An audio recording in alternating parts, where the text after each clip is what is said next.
Welcome, everyone, to the Friday morning post-apocalyptic Thursday night football edition of the Unexpected Points podcast, your home for everything analytics in the NFL, including my adjusted scores. Looking back at this game, you'll be surprised that it's not as bad as you might think. I may need to reevaluate my whole methodology here. So people had some pretty funny responses last night when I kind of gave the old peace out that I was leaving after Russell Wilson's first interception, which was just an ugly, kind of lobbing the ball up, trying to get the ball in there. Although not the Gilmore interception later on in the game. Although that might have been Gilmore too. I got to check the numbers on that. But when I said I was out, some people responded by saying adjusted score 0-0 for this game. And yeah, I wish I could say that, but some of the peripherals were actually okay. And again, I'll get into it. It's just, no conversions on third down, no ability to generate any explosive plays, things like that. And that's what's going to make a game look really, really ugly when you're not converting in those situations. But there's actually a decent amount to talk about here in this game, despite the fact that the fans were in agreement with me at Mile High Stadium. Broncos country was in agreement about leaving this game early. For those who didn't see, this is what transpired going into overtime. You have a 2-2 team fighting within the division, looking for potentially, getting into that playoff race. You spent all these draft picks and hundreds of millions of dollars guaranteed on your new quarterback. It's a tie game. It's going to overtime. And this is what we saw in Mile High Stadium. Anyway, they're leaving. The Broncos fans are bailing. They've had enough. It's 9-9. They're like, the heck with it. I'm out. Yep. I'm out of here. Yes, the Broncos fans were like me, said, hey, we are not East Coast dads. I think they're Mountain Time dads out there. But the Mountain Time dads and moms are like, man, do I want to pay for another hour of babysitting for this game? Hell no. We need to get these kids to sleep. We need to get ready and get going, because even with the shortened NFL overtime, you knew it wasn't going to be over on a touchdown on the first drive in overtime, and it was not.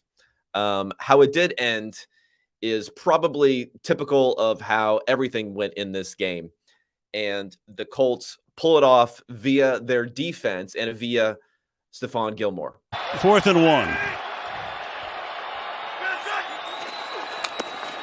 Surveys, good protection, slides, fires, broken up in the end zone. Gilmore on Sutton. So the defensive player of the year a couple of years back, and somehow, some way, the Indianapolis Colts, who took their... So somehow, some way, the Indianapolis Colts win it. And I'll get into the specifics of that play, the decision, which I don't think is very controversial at all on that play, a couple of other decisions, which could have been different. Definitely could have been different, and discuss the pros and cons of everything that went on there.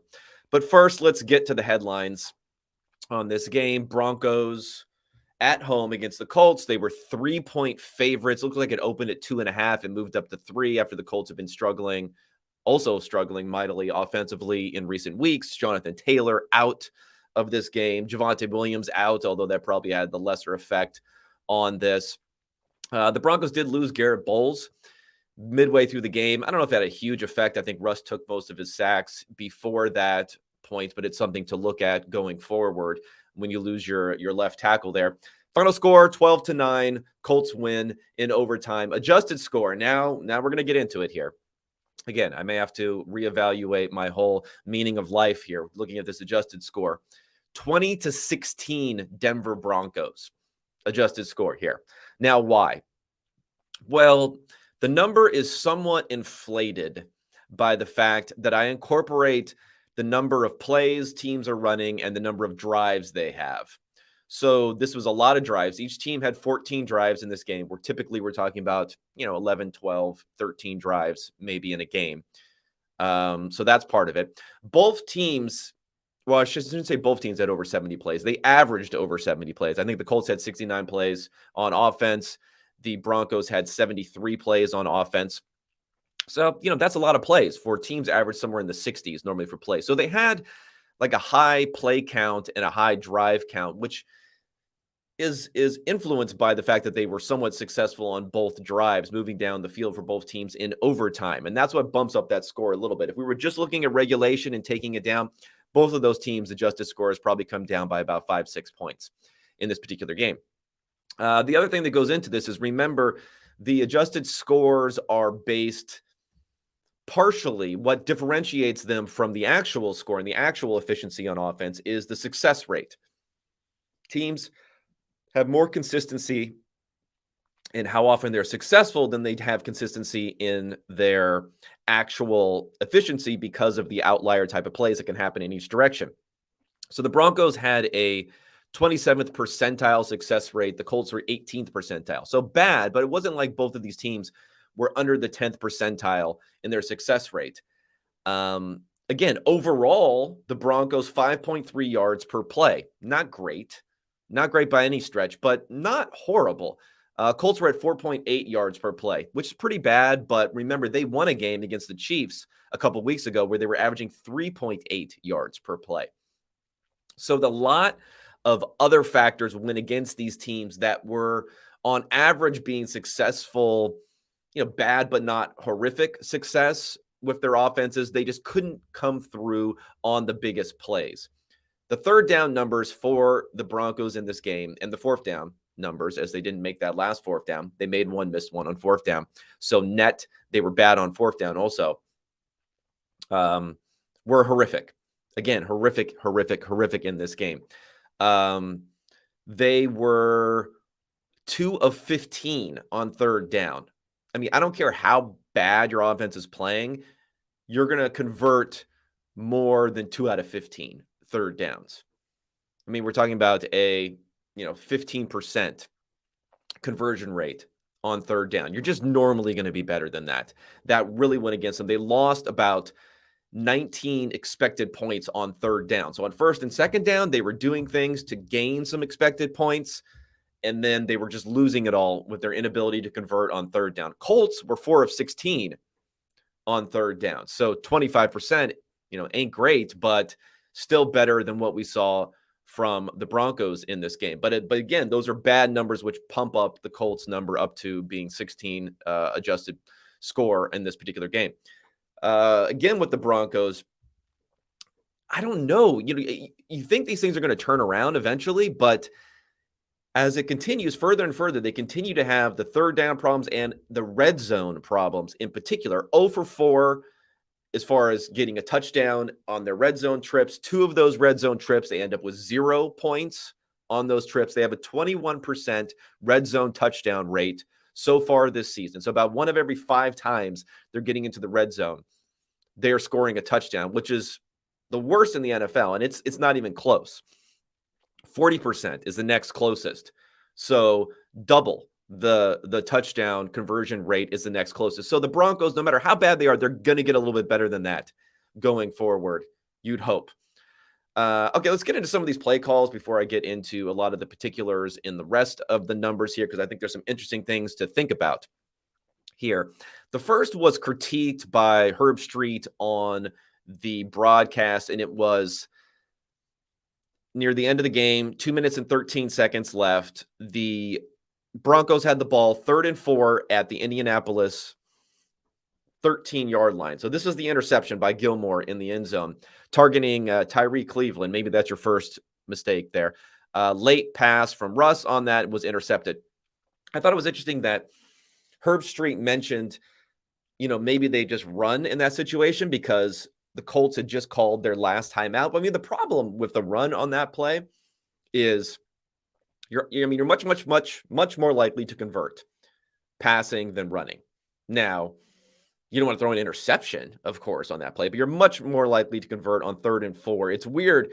You can convert, though, running. It's not horrible to run there, and then you could even go for it on 4th down. Let's say if you pick up 2-3 yards, but the advantage that you're getting from a clock management standpoint at that point, when he's, Herb Street's saying run down the clock, it's 2 minutes and 13 seconds left.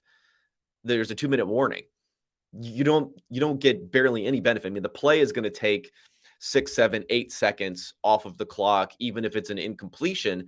So the extra time that you're running off the clock is maybe 5 seconds. You're getting an extra 5 seconds off the clock if you run in that situation versus passing. So I don't like that part, although I do think there is a case for running in that situation, ignoring the clock management sort of stuff and saying that in this situation, you run it. If you pick up 2-3 yards, you get into a 4th down situation where you might want to go for it there, because kicking the field goal going up by 6 is a little bit of a false game there in that situation. Being up by 3 or being up by 6 at the end of the game doesn't help you that much, because the other team is so motivated to go for a touchdown and win it in regulation, versus if you're only up by 3, they're more willing to run it down and kick a field goal and then go to overtime, which gives you another chance. Now, in this game where 0 touchdowns were scored, maybe you don't have to worry about a touchdown beating you in regulation, but normally that's the thought process there.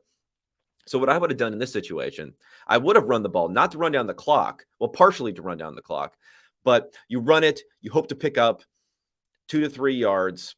It's 4th and 1 or 2. You hit the 2-minute warning, and then you go for it again right at that point. I think that would have been a good way. And if you pick it up then you're obviously you're running out the clock and the game is over at that point. You're not necessarily even needing to go for a touchdown on that first pass. I think it was just a poor play call. I don't know if Russ is calling. It seems like Russ has a lot of autonomy in that offense. I don't know who's calling it, but you don't need to go for the end zone on that one play. You need to pick up at least a few yards, put yourself in position to go for it on 4th down and run out the clock there, because you don't need to score a touchdown. The Colts didn't have any timeouts left. So that was the first one where you could go either way on that decision, but that's how I would have played it out. The second decision is something that was totally skipped over, but I think was probably more of a toss-up than you might think. Now, unfortunately, we don't have a lot of analytics. The Ben Baldwin bot is shut down in overtime. Our numbers are a little bit sketchy in overtime. It's tough to figure out because we don't have a huge sample of what's going on in overtime. You have ties that come into play. The probability of a tie versus a win or loss also comes into play there. So the first was the Colts' decision to kick the field goal. People might think that was an obvious call, 3 yards to go, 4th and 3, 48-yard field goal. So makeable, very makeable in Denver. So I get that. But in this situation, you're in a very unique situation where if you go for it and you eventually score the touchdown, it ends the game right there. Versus giving the ball back to the other team, they have 4 downs on offense because they need 3 points.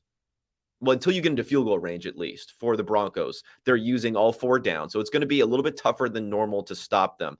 I know they hadn't been good in this game, but you have to look at the larger timeline of how efficient you think the opposing offense is going to be. They did, march down the field pretty easily after that.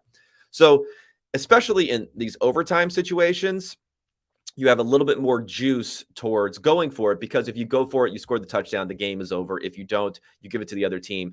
They're using an enhanced offense, getting an extra down until they get into field goal range the entire time. Another factor to think about in this particular play was there was 5 minutes and 50 seconds left. So overtime is so short now with the 10-minute overtime that also from a clock management standpoint, if you go for it there and you get it, you don't even necessarily need to get the touchdown to end the game, because you can run a decent amount more clock off if you can get another first down after that. And you could put the opponent, you put the Broncos in a position where if you don't end up getting in the end zone and you kick a shorter field goal, you could say, oh, you're in the same situation as you would have kicked the field goal earlier. No, you could have run another 1, 2, 3 minutes off the clock, and that can make a big difference in the Broncos' ability, not just to get into field goal range, but also if the Broncos' ability to score a touchdown and beat you eventually, because there's such little time left in there. So, I don't know. I think the numbers might have actually said the Colts should go for it here. I get it either way, but at least we should point out that it's more of a toss-up type of decision there. Well, I don't think anyone was thinking that the Colts were really going to go for it in that situation, 4th and 3 there, or at least anyone in the kind of football normie announcer type of world.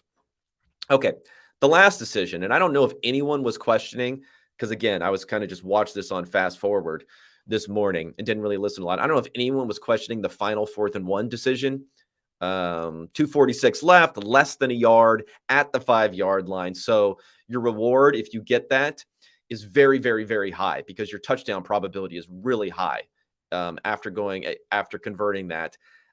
Basically a no-brainer to go for this one. Now you can, with whatever the play call, not running it versus sneaking it versus how it was executed, all of that stuff can perfectly fine to be under scrutiny. The decision to go for it in that situation is, for me, a no-brainer. Because you kick it at that point, there's 2:46 left. The Colts have both timeouts, at least initially. They did call a timeout once they saw the Broncos lining up to go for it in that situation. But originally they had both timeouts. Plenty of time for the Colts to get the ball back, go down the field, kick a field goal, and win the game. So that is just like, your downside is huge if you kick a field goal at this situation.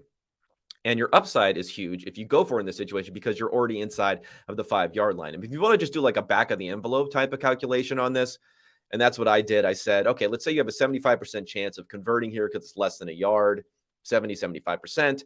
If you make it, let's say you have a 70% chance of winning the game either by scoring a touchdown or kicking the field goal, stopping the other team getting the ball back and kicking a field goal. Let's say you have a 20% chance of losing and about a 10% chance of tying the game, because you don't, let's say you going into a tie, let's say you convert that, but then you get stopped again and you have to kick a field goal and then you tie the game. So that gives you about 0.55, wins. So more than half a win, because you're getting the half win, the tie situations also comes into play.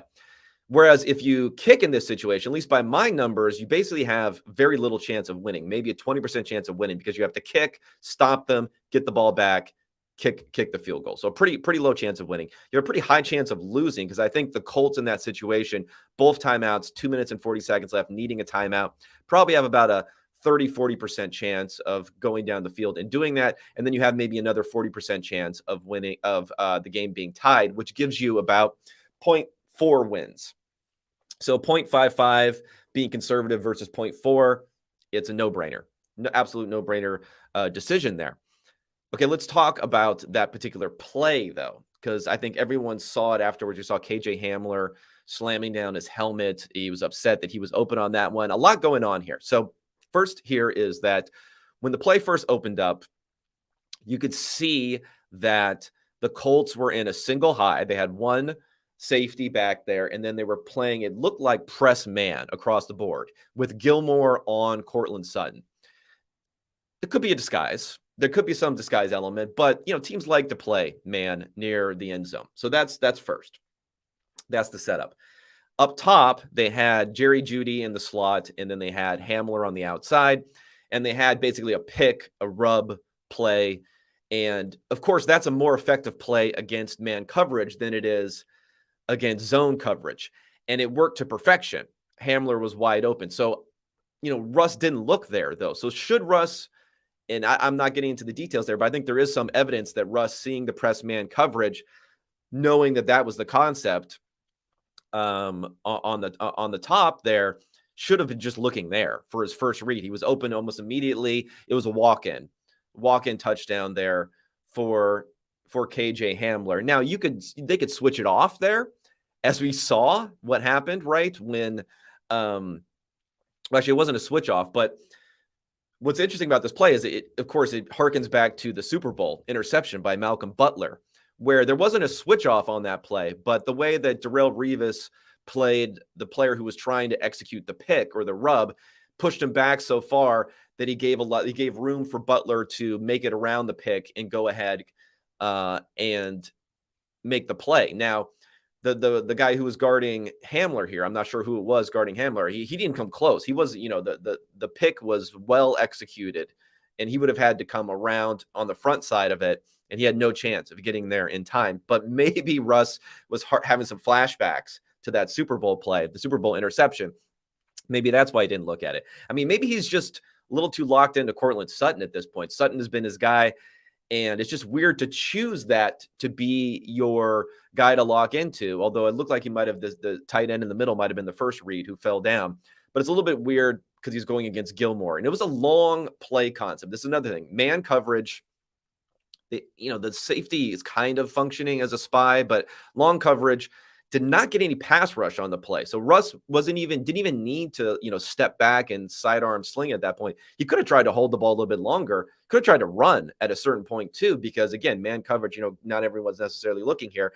Maybe he has lost some of his juice on the ground and didn't end up getting it there. But either way, the end result is not converting that. And I think there was a lot of meat potentially left on the bone there. And then the interception from Gilmore, of course, earlier. And no matter whose fault this is or not, when we look at the larger picture for the Broncos and what's going to happen going forward, the two people who are going to be most under the microscope here are Russell Wilson and Nathaniel Hackett for the lack of success in these situations. One guy is a, second tier, maybe third tier head coaching candidate at best.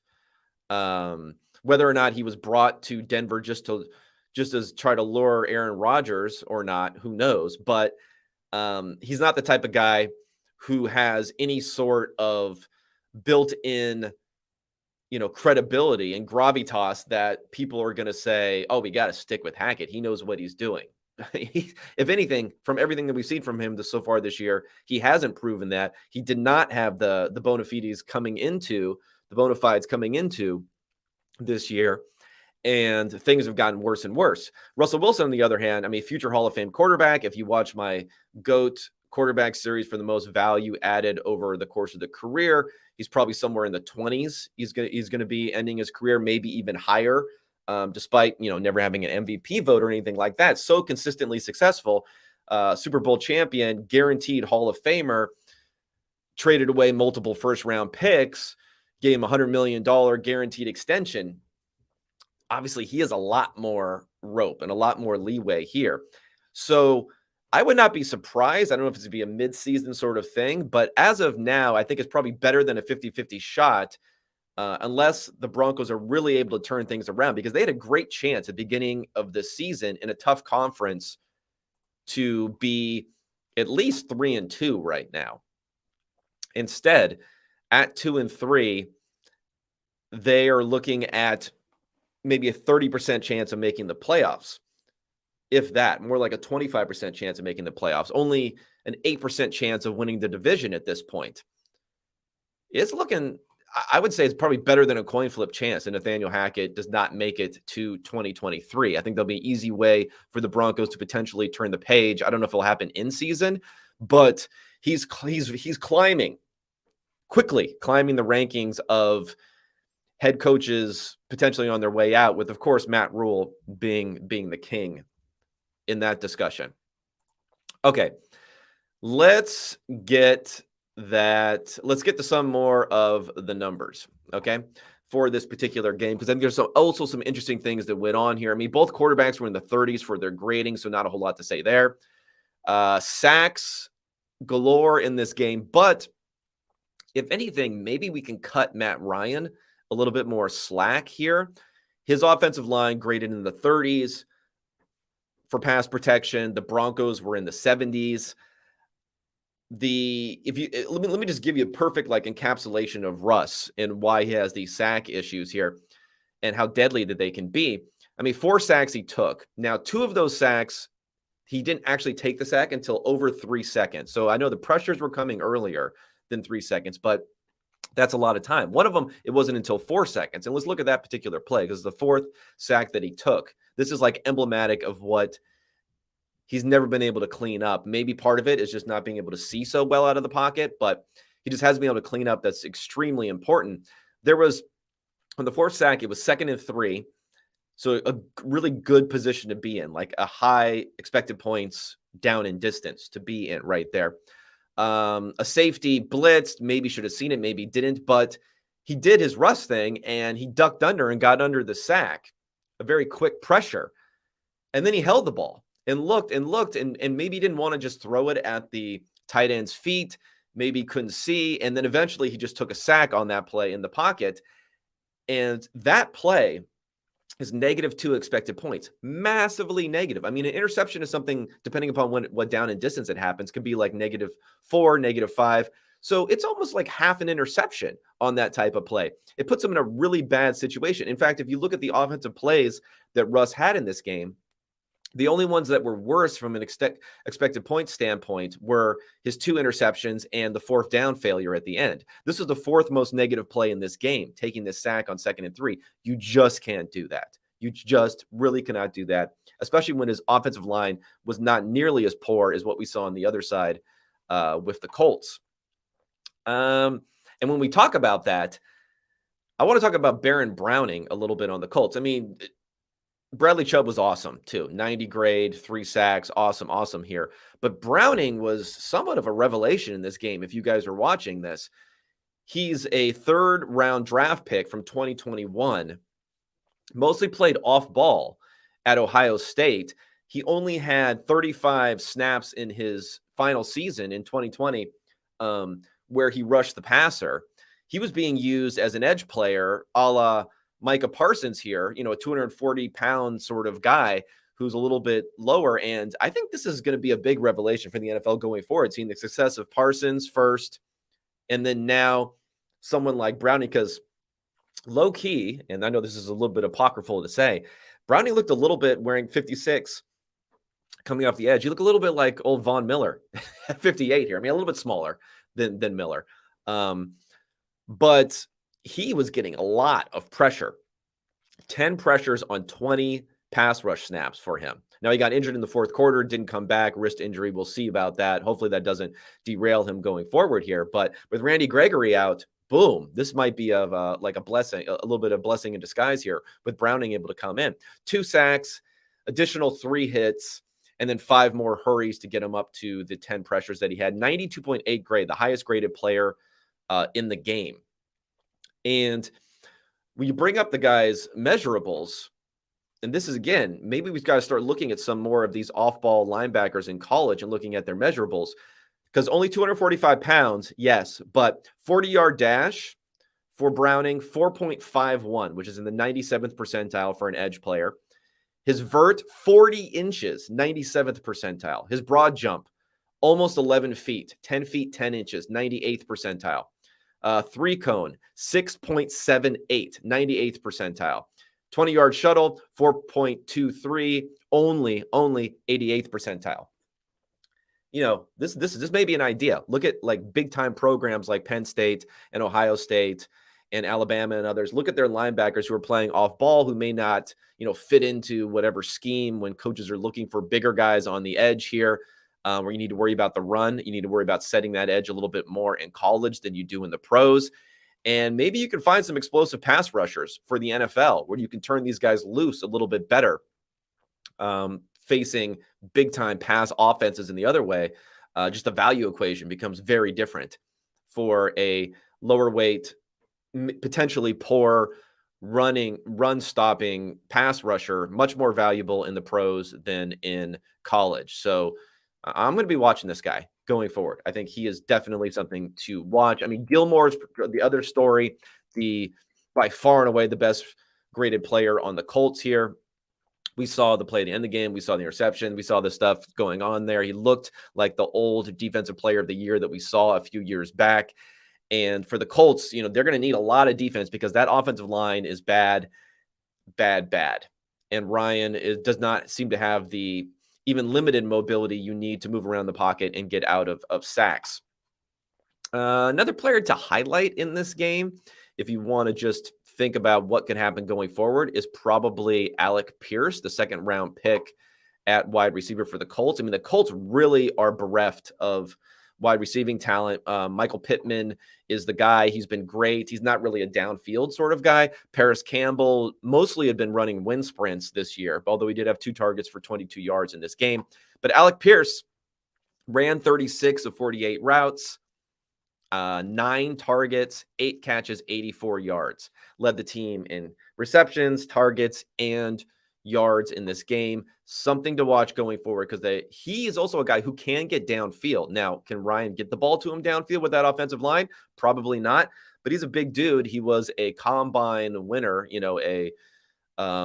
athletic winner of the combine. So it's good to see something from him because they really need another option at wide receiver without Campbell being able to do so much this game. So he's the other guy to keep a light on for in this going forward and how these teams are going to play. I mentioned the Broncos are down to about 25% probability to make the playoffs. The Colts right now have boosted it back up to 51%. So this was, again, a very influential game for playoff probabilities. Whoever won was going to be over 50%. Whoever lost is going to be closer to 25% in this game. So the Colts up to 50%, 34% chance to win the division here, basically splitting that out with Jacksonville and Tennessee. So they still got a chance, but they got a lot to fix up offensively because things are not going so hot for Matt Ryan. Okay, let's talk a little bit Russ and Ryan, like on a larger arc, what we're thinking about these guys going forward. Okay, right now, Wilson for the year has a 66.7 grade, which is the worst of his career, by far the worst of his career. He had a 73.9 last year. So that was the second worst. And yeah, so it's even worse than what we saw last year when things were not going so hot. And if we look at Ryan, 58.9 grade this year, also the worst of his career. And, last year, even though there were some struggles going on, he had a 75 grade, so significantly down from that. Russell Wilson, he has slightly negative EPA per play this year. His EPA has actually looked a little bit better. Again, worst of his career. And the troubling trend, while in 2020 and 2021, he started off the season hot, and then he just declined significantly in 2020, where he was the MVP favorite midway through the season. 2021, he had the injury, never really came back to be very good after that. But those were his second and third worst seasons in terms of efficiency. So now we have worst season 2022, second worst season 2021, third worst season 2020. Not good. We're getting more and more evidence for Russell Wilson that there's something to be worried about here as far as how much this is going to stick and how much is going to decline. And the best way that I found for estimating, trying to say how much should we react to what we've seen recently versus what we've seen in the past from a type of Hall of Fame player who is, at least at this point for Wilson, I don't think he's declining that much physically. Maybe there are some issues with his escapability coming into play, but at 33 years old, he's not really hitting the point where you definitely need to build in a significant age decline into his projection. But if you've seen any of the quarterback rankings that I've done, the rankings, I update them during the season for how good players have been this year. And of course, both these guys have been very, very bad, bottom 10 quarterbacks so far this season. Ryan particularly bad in those measures. But I also have a career number, which really, it emphasizes recent seasons more than past seasons. Once you get past about 5 seasons into history, you're not getting that much of an effect off of it. But going into this year, Wilson was 9th, according to my rankings, right below Lamar Jackson at 8th. Believe it or not, Ryan Tannehill was 10th because of how well he's been grading and everything else so far this year. And Matthew Stafford was right after that at 11th. Wilson has already fallen a couple of spots. Tannehill's now above him. I believe Stafford's going to be above him when I update the numbers, even though Stafford's been so far this bad this year. So Wilson is falling according to, we have to start adjusting. Now, should we adjust him being outside of a top 12, top half quarterback? I don't think we're at that point yet, but we're getting closer.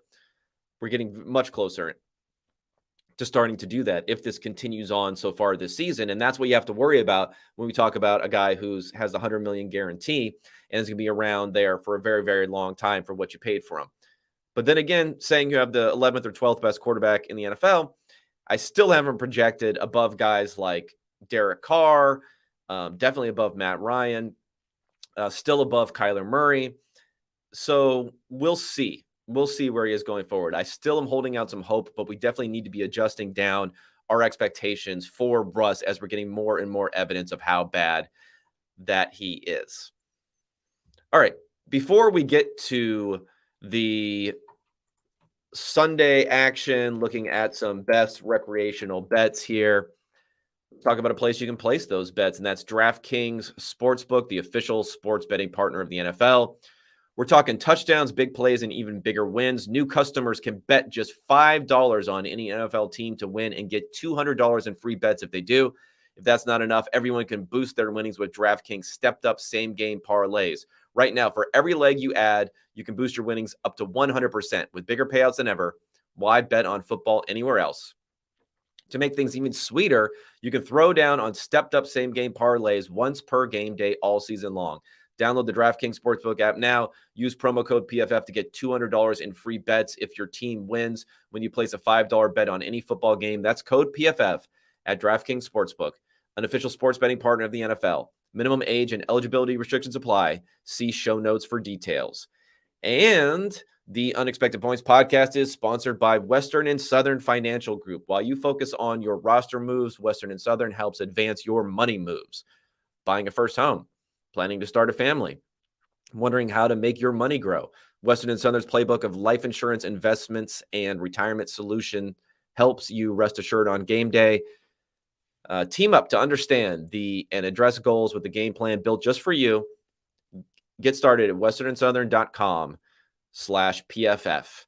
And also PFF app, fantasy football, heads, get it, start sit decisions, rankings, everything you need in a very cool, streamlined format, and also access to tons of PFF proprietary stats that help project how these guys are going to do in the coming weeks and for the rest of the season. All right, let's get to the weekend action. And a little mea culpa here.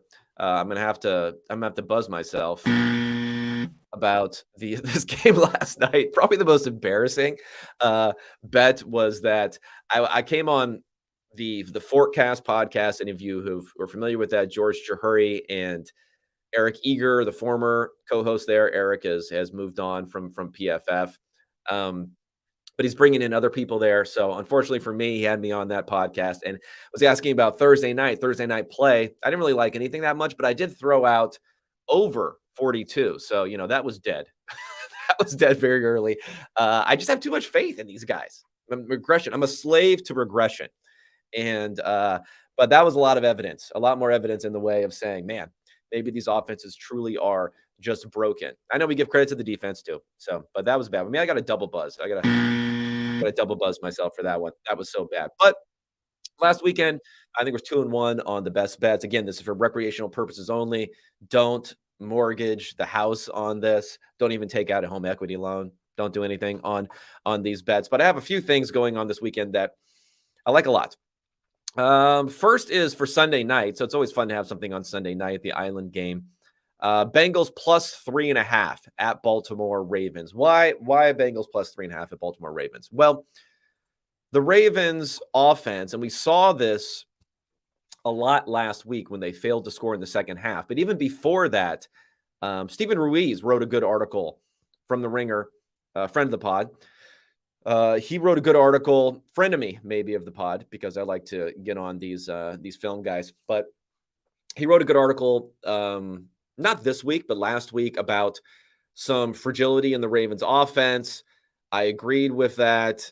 They were much higher in their efficiency versus their success rates, very reliant upon Lamar Jackson, and reliant upon Lamar Jackson in a way that's not necessarily sustainable, because we were talking about big plays, a couple of huge plays to Rashad Bateman, some big throws to Devin Duvernay, and runs, multiple 50-plus yard touchdown runs, and accounting for 65% of the rushing offense for the Ravens, who just haven't been able to run the ball. Even with the return of J.K. Dobbins, 13 carries, 41 yards last year, still not great running the ball. It's just not a sustainable offensive formula. Maybe we wouldn't be so worried about that if the defense was playing better. But how the defense has played this year, and they have guys on the back end, right? They have Marcus Peters, they have Marlon Humphrey, they have good, solid players on the back end here. But as far as how they've been playing so far this season, it's just not great, especially because they cannot generate pressure. They've been one of the worst teams in the league as far as generating, well, at least what I like to look at, which are the fast pressures for sure. They're down in the bottom 10 for their fast pressure rate. Oweh has been okay. Did not mean to rhyme that, but I did. So he's been okay there. But their fast pressure, rank of 25. 25 in total pressure, 23 in fast pressure. They're just not able to generate a lot up front. And you're asking a lot of the back end to continue cover up for it, especially when it's a back end that likes to take chances. And I know it's been their formula before with Wink Martindale in the past. Now Wink Martindale has moved on to the Giants. It's been their formula to, even if we're not getting the pressure up front, we're going to blitz a lot. We're going to bring that pressure, and then we're going to get some mistakes on the back end. And they're still doing that to a degree. It's definitely happening so far this year, but it hasn't been as successful actually getting pressure even when they're blitzing. They would have much better pressure. They much better ranking than 25th for how quickly that they were getting pressure. So there's a little bit of problems defensively. Some of the internal numbers defensively are not great. We obviously saw the comeback by Tua. There wasn't a lot of points for the Bills, but they were consistently successful on offense, and that can also be a bit of a warning sign when we're talking about what will happen going forward. Just to break down the exact numbers right now for the Ravens, against the run, 23rd best success rate defensively against the run, 20th against the pass, 26th overall. So not playing well. A little bit better expected points added because, again, they're getting turnovers here, 21st, but not good defensively. You combine that with the differentials on offense, unsustainability of the stats on offense, and I start to get a little bit worried. Now, the Bengals have not been good. They're not getting explosive plays this year. But I look at that and I say, Joe Burrow, T. Higgins, Jamar Chase, that'll start to come. That'll start to come a bit. What they've been hampered by more than anything is self-inflicted wounds when it comes to how they're playing offensively. Joe Mixon, if you look at him, and I have these fantasy point expectation numbers, like what you would expect based upon usage. Joe Mixon is like off the charts for what you would expect, but he's not doing anything because he's getting a ton of high value touches where he's losing a ton of expected points for the team by not converting near the end zone. First down, high value downs, awful performance for him. And that running game, if you look at right now, 30th in success rate running the ball, 31st in EPA per play, whereas they're 10th and 12th passing the ball. There's kind of like low key. The passing game has not been as bad as some people think. They're not getting the explosive plays, but they are a top 10 team in success rate. And the sack count, which was significant for Burrow earlier this year, has trended down every week. Only 2 sacks 2 weeks ago, only 1 sack last week. And it's not just the opponent. And again, they have a good opponent this week. It's not just the opponent. It's that he's taking fewer sacks per pressure also, which is key. He was taking about a third of the time he was pressured. He was taking a sack the first 2 weeks against the Steelers and against the Cowboys. In the last 2 weeks, he has not been taking that pressure. Again, this game is not going to be a game where he's facing a lot of quick pressure. But we need Zach Taylor to help us out a little bit offensively. This is almost, we're having deja vu from the 2021 season where they started off run heavy and then they flipped it around for the second half of the season. And we need that. We need that again this year because they're just this leading on Joe Mixon on early downs is not helping them at all. It's just putting them in worse situations, and it becomes more difficult to generate these explosive plays when you're not passing the ball enough on these first downs. I mean, they are over expectation on the year. I'm not going to get on them too much, but they really leaned into that at the end of last year, which gave them a huge run going into the playoffs and propelled them into the playoffs last year. If we look at the overall numbers for these teams as far as how well they've played this year, another low-key thing for the Bengals, and their competition has been poor. They've been playing, backup quarterbacks, a lot of backup quarterbacks. But they have the best defensive ranking as far as their adjusted scores they've given up so far this year. And if you make a quality adjustment for that against quarterbacks, it would still put them in the top 10. So they've played more like a top 10 defense. And that's something that's probably not part of this betting line. And lastly, if we're looking at the line, getting that half point, getting over that key number of 3, that's huge. So if you can get 3.5, Bengals Sunday night, favorite play for the weekend. Okay, next favorite play, and I'm just going to throw this out there because I don't have a lot else that I like this weekend, and maybe I'm falling into the same thing I fell into last night with the over, but it's over 39 points. Panthers, 49ers. 39 point over under in our year of the Lord 2022. An NFL game, 39 points. And It's Baker Mayfield versus Jimmy Garoppolo. Depending upon who you're talking to, that may be like two bad quarterbacks, two average-ish sort of quarterbacks. Clearly not, Baker particularly might be playing like the worst quarterback in the NFL this year. But I don't think anyone would say those guys in a vacuum are, two of the worst starters in the NFL. Maybe some people would say that about Baker now. I'm not sure. But he's shown something in the past. He's shown a lot more than someone like Daniel Jones has ever shown in their career so far, to give an example. Definitely showed more than Sam Darnold, although he hasn't performed as well as Sam Darnold so far this year.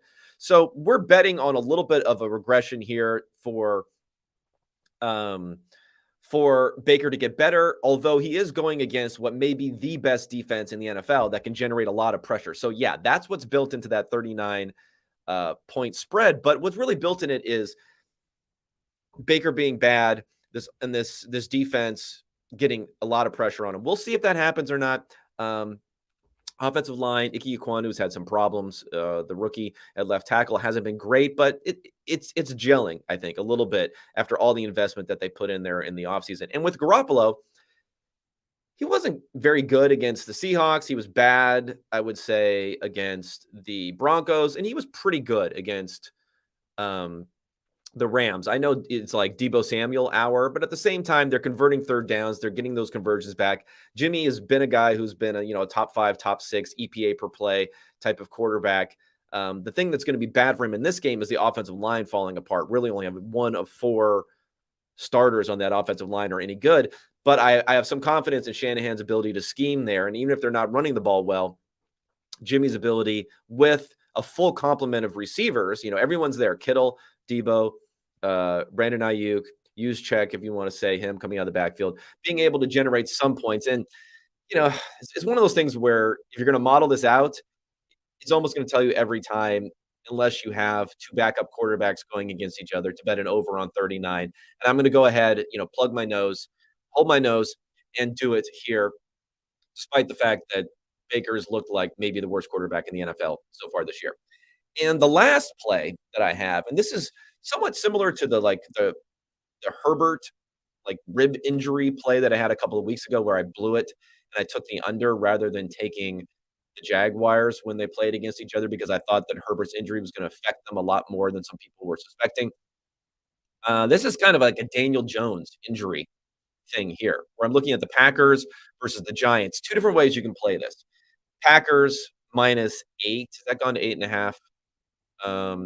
So Packers -8 or under 41. And I know 41 is low. I just talked about how you can blind bet 39 under. But here's the thing for the Giants and their offense so far this year.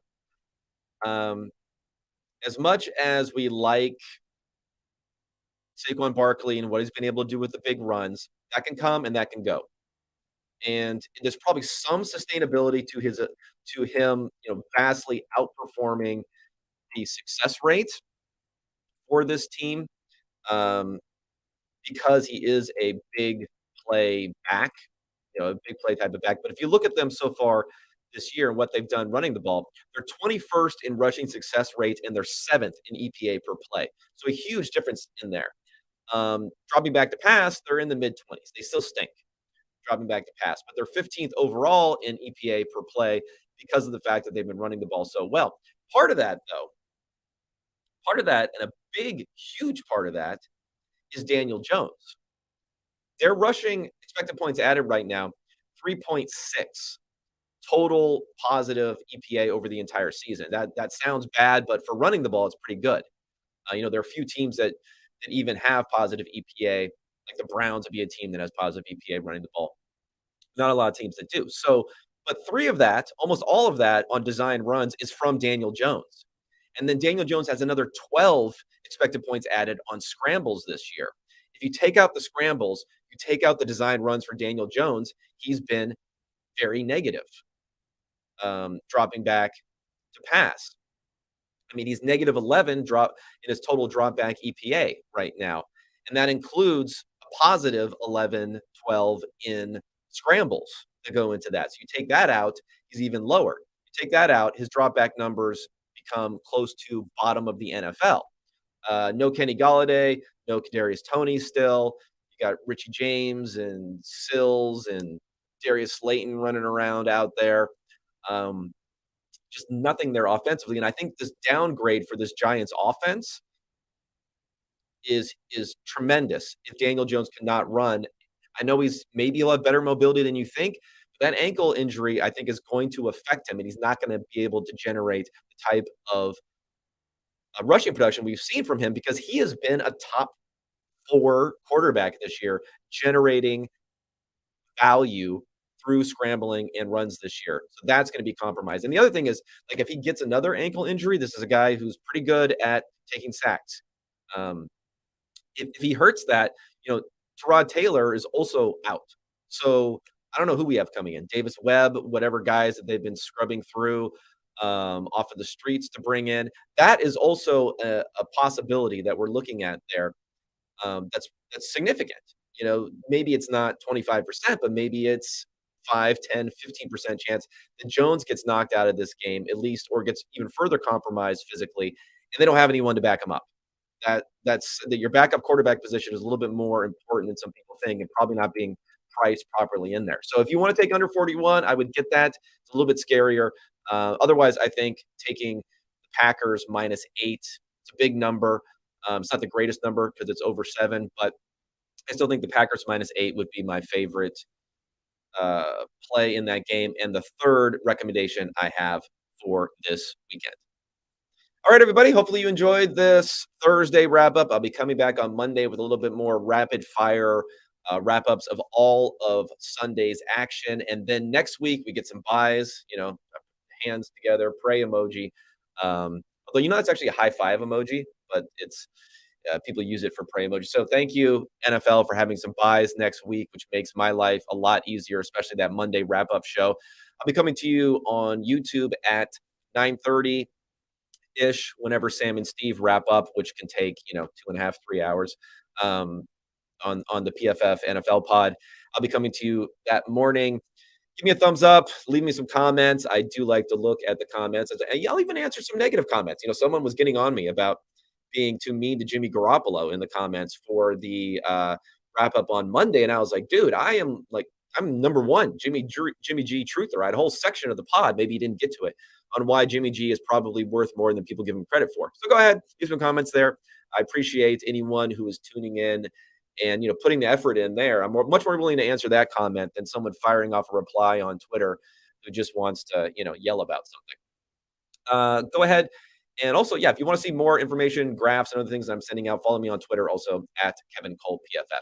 Okay, thanks everybody for tuning in. I'll be talking to you Monday morning. Enjoy this weekend of NFL action. Thanks, everyone.